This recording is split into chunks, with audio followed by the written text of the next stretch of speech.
It's not an overstatement to say that I learned virtually nothing at Stanford Medical School about the tens of thousands of scientific papers that elucidate these root causes of why American health is plummeting and how environmental factors are causing it.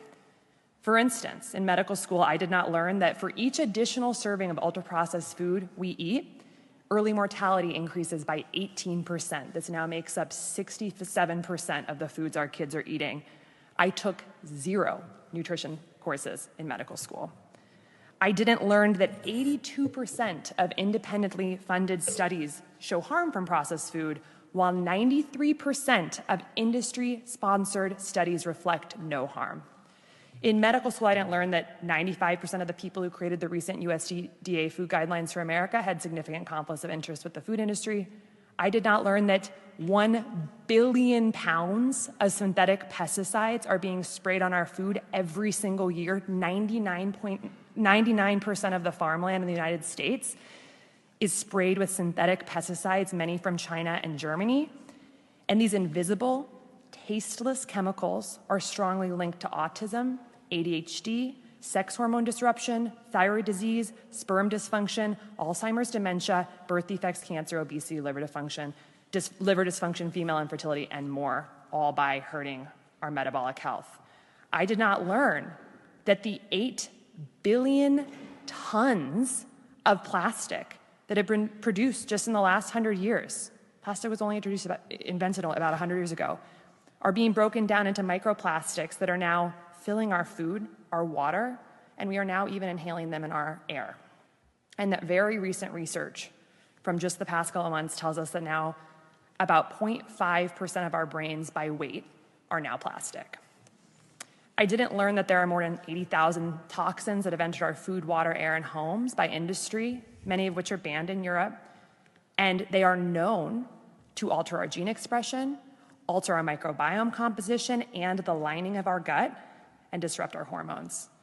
I didn't learn that heavy metals like aluminum and lead are present in our food, our baby formula, personal care products, our soil, and many of the mandated medications like vaccines, and that these metals are neurotoxic and inflammatory.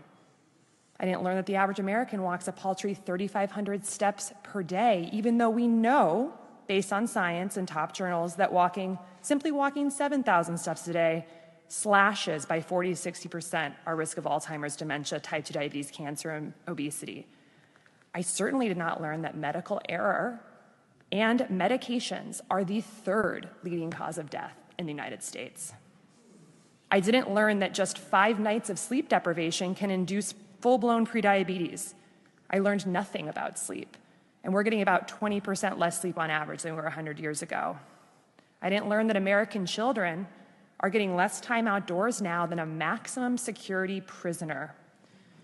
And on average, adults spend 93% of their time indoors, even though we know from the science that separation from sunlight destroys our circadian biology, and circadian biology dictates our cellular biology. I didn't learn that professional organizations that we get our practice guideline from, like the American Diabetes Association and American Academy of Pediatrics, have taken tens of millions of dollars from Coke, Cadbury, processed food companies, and vaccine manufacturers like Moderna.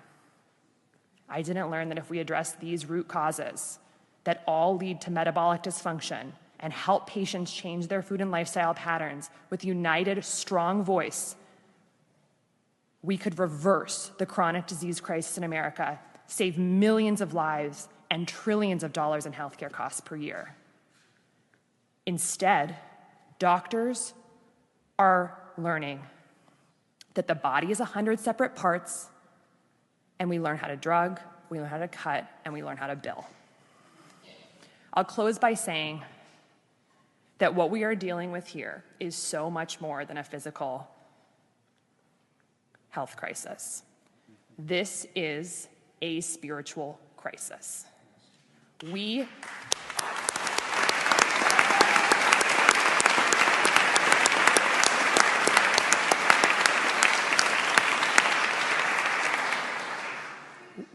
are choosing death over light. We are choosing death over life, we are choosing darkness over light for people and the planet, which are inextricably linked. We are choosing to erroneously believe that we are separate from nature and that we can continue to poison nature and then outsmart it. Our path out will be a renewed respect for the miracle of life and a renewed respect for nature.